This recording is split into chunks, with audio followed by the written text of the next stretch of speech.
సుప్రీంలో రఘురామకు shock. ఇది వార్త. సరే, అయితే ఆర్డర్ కాపీ చూసిన తర్వాత మనం మాట్లాడదాం. ఎందుకంటే అతను ఏం పిటిషన్ ఫైల్ చేశాడో చూడాలి. అది చూడకుండా మనం మాట్లాడతాం సమంజసం కాదు అని ఊరుకున్నా. అనుకోకుండా నిన్న నేను ఇటు రావటం విమానానికి 2 టైర్లు ఫ్లాట్ అయ్యి ఒక 3 గంటలు విమానంలోనే ఉండి ఇంకా సమయం కూడా అయిపోయినందువల్ల నిన్ననే నేను చెప్పవలసిన సమాధానం చెప్పలేకపోయా. పూర్తి అతను ఏం ఫైల్ చేశాడు, శ్రావణ్ కుమారుడు, ఆ డీటెయిల్స్ అన్నీ కూడా తీసుకొచ్చా. నో డౌట్ ఇక్కడ హైకోర్టులో 4 పిటిషన్లు అతను పోయిన తర్వాత మళ్ళీ ఒక కంటెంప్ట్ పిటిషన్ అతను వేసి 6వ తారీఖు మెన్షన్ చేయడం జరిగింది. అది 7, 8 తారీఖుల్లో నెంబర్ అయ్యి వస్తుంది అనుకున్నాం, అది రాలేదు. సో కాబట్టి అతను సుప్రీంకోర్టుకి వెళ్ళటానికైతే నార్మల్గా అవకాశం లేదు, అన్లెస్ కొన్ని నిజాలు దాచేస్తే తప్ప. సరే, ఎంత బుద్ధిహీనుడైనా మరీ సుప్రీంకోర్టుకి అబద్ధాలు ఆడే అంత నీచ స్థాయిలో ఒక లాయర్ ఉంటాడా అనే ఉద్దేశంలో నేను అక్కడ కేవియట్ వేయకపోవడం అనేది డెఫినెట్గా పొరపాటే. ఎన్నో కొన్ని విలువలు ఉంటాయని ఆశించడం పొరపాటు. గోరుతో పోయేదానికి గొడ్డలి చందంగా ఇప్పుడు మళ్ళీ ఒక పిటిషన్ వేయవలసిన ఆవశ్యకత వచ్చింది. అక్కడ జరిగింది ఏమిటంటే, నిన్న 991 అని ఫస్ట్ ఒక రెడ్ పిటిషన్ నెంబర్ అయింది ఏపీ హైకోర్టులో.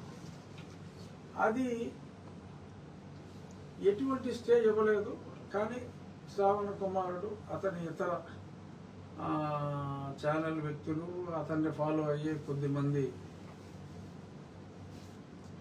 వ్యక్తులు స్టే వచ్చేసింది అని చెప్పి పచ్చి అబద్ధాలు ఆడారు. వాళ్ళందరికీ ఆర్డర్ కాపీ చూపెట్టిన తర్వాత కొందరు రియలైజ్ అయ్యారు. సరే, కొందరు అర్థం అయ్యి కూడా కానట్టు నటించారు. అక్కడ ఎటువంటి స్టే లేకుండా ఫస్ట్లో అనుమతులు వచ్చిన తర్వాతే చేస్తామని చెప్పడం జరిగింది. ఈలోపు అతను కంగారుగా ఒక పిల్ వేయటం జరిగింది. అది చీఫ్ జస్టిస్ గారి కోర్టుకు వచ్చింది.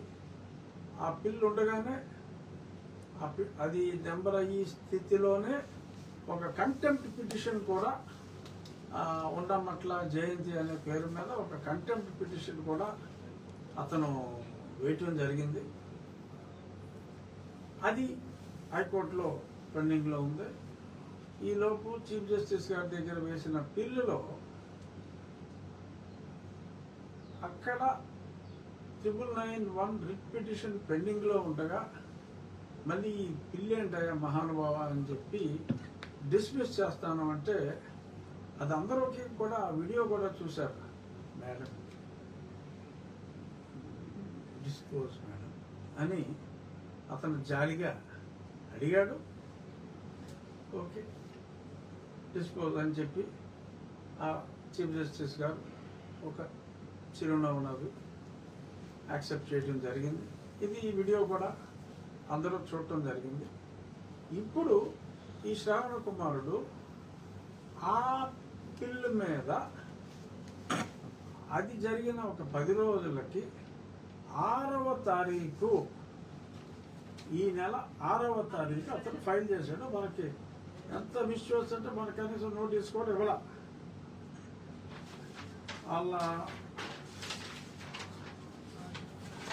అడ్వకేట్ ఆన్ రికార్డు అంటే అక్కడికి శ్రావణ ఫైల్ డైరెక్ట్గా ఫైల్ చేయడానికి లేదు. అడ్వకేట్ ఆన్ రికార్డ్ 6వ తారీఖు ఫైల్ చేశాడు. ఇదిగో ఇక్కడ క్లియర్గా చూపాలి. 6వ తారీఖు ఫైల్ చేసి ఏం చెప్పాడు అంటే చీఫ్ జస్టిస్ గారి బిల్లు మీద అప్పీల్కి వెళ్ళాడు. చీఫ్ జస్టిస్ గారు నన్ను ఆ రిట్ పిటిషన్ ఉండగా ఇక్కడికి ఎందుకు వచ్చామని చెప్పి మెరిట్స్ జోలికి వెళ్లకుండా కొట్టేశారు, అది తప్పు అని దాని మీద 6వ తారీఖు అక్కడ ఫైల్ చేయడం జరిగింది. ఈ 6 వరకు ఏం జరిగింది అనేది అక్కడ మెన్షన్ చేయాల. ఇక్కడ జరిగింది ఏంటి, ప్రజల రీక్యాప్ కోసం మళ్ళీ చెప్తా. ఎప్పుడైతే చీఫ్ జస్టిస్ గారు ఆ 991 రిట్ పిటిషన్ పర్సూ చేయమన్నారో ఈయన ఇమీడియట్గా ఆ కోర్టుకి వెళ్ళి ఆ జడ్జి గారి దగ్గర, అయ్యా చీఫ్ జస్టిస్ గారు కోర్టులో మిమ్మల్ని వెంటనే అప్రోచ్ అవ్వమన్నారు, మీరు నాకు తక్షణం నాకు లంచ్ మోషన్ ఇవ్వాలి అంటే ఆ రోజు ఆ మధ్యాహ్నం లిస్ట్ చేయడం జరిగింది. మా సీనియర్ కౌన్సిల్ రవి గారు, ఆయన ఆయన ఇంట్లో గృహప్రవేశం ఉన్నప్పటికీ కూడా మధ్యాహ్నం హుటాహుట్టిన రావటం, ఆ ప్రొసీడింగ్స్ అన్నీ కూడా చూశారు. అక్కడ మళ్ళీ ఇదే సీను, అది కొట్టేస్తే డిస్మిస్ అని చెప్పంటే డిస్మిస్డ్ యాజ్ విత్డ్రాన్ అని చెప్పి రాయండి అని చెప్పి అడగడం జరిగింది. సో దాన్ని కొట్టివేయడం జరిగింది. ఇందులో అసలు దాని గురించి మాట్లాడాల. ఇతను ఫైల్ చేయడానికి నేను 5-6 రోజుల ముందు జరిగిన ఆ కోర్టులో కొట్టివేసిన సంగతి అది అక్కడ పెండింగ్ ఉంది. నేను ఇక్కడికి వచ్చినట్టే మాట్లాడి పచ్చి అబద్ధం సుప్రీంకోర్టులో ఇన్ టర్మ్స్ అండర్ పెర్జురీ చెప్పడం జరిగింది.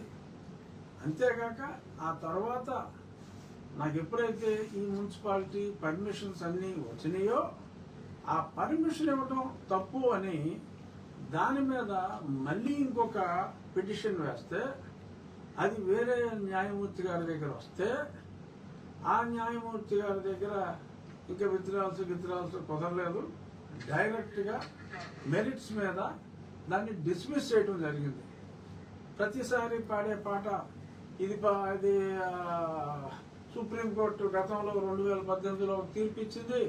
ఆ తీర్పు ప్రకారం పబ్లిక్ ప్లేస్లో, ఆ తీర్పు పబ్లిక్ ప్లేసుల్లో అని ఉంటే ప్రభుత్వ స్థలాల్లో అని ఈ మూర్ఖుడు అర్థం చేసుకుని ప్రతి పబ్లిక్ ప్లేసు ప్రభుత్వ స్థలమే, కానీ ప్రతి ప్రభుత్వ స్థలము పబ్లిక్ ప్లేస్ కాదు అన్న మినిమం కామన్ సెన్స్ ఇంగిత జ్ఞానం లేని వ్యక్తుల వలన వచ్చే ఇబ్బందులని దాన్ని హైకోర్టు న్యాయమూర్తి గారు అడ్రస్ చేసి మీ ప్రేయర్ దీనికి సంబంధం లేదు, యువర్ పిటిషన్ ఈజ్ డిస్మిస్డ్, అది రామాలయం అని చెప్పి అన్ని రెవెన్యూ రికార్డ్స్లో చాలా స్పష్టంగా ఉంది అని చెప్పిన తర్వాత అవేమి సుప్రీంకోర్టులో మెన్షన్ చేయకుండా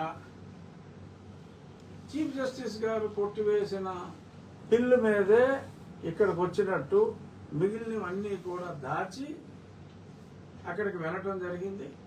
ఇది కాక 6వ తారీఖు బెంచ్కి వెళ్ళి అదొక కంటెంప్ట్ నెంబర్ చేయట్లేదు ఈ హైకోర్టు వారు అని చెప్పి అడిగితే కోర్టు నెంబర్ చేసి లిస్ట్ చేయమని చెప్పటం కూడా జరిగింది. సేమ్ ఇదే కంటెంట్, ఇప్పుడు సుప్రీంకోర్టులో ఏం చెప్పాడో అదే కంటెంట్తో కంటెంప్ట్ ఇప్పుడు అక్కడ వేసింది కూడా అదే.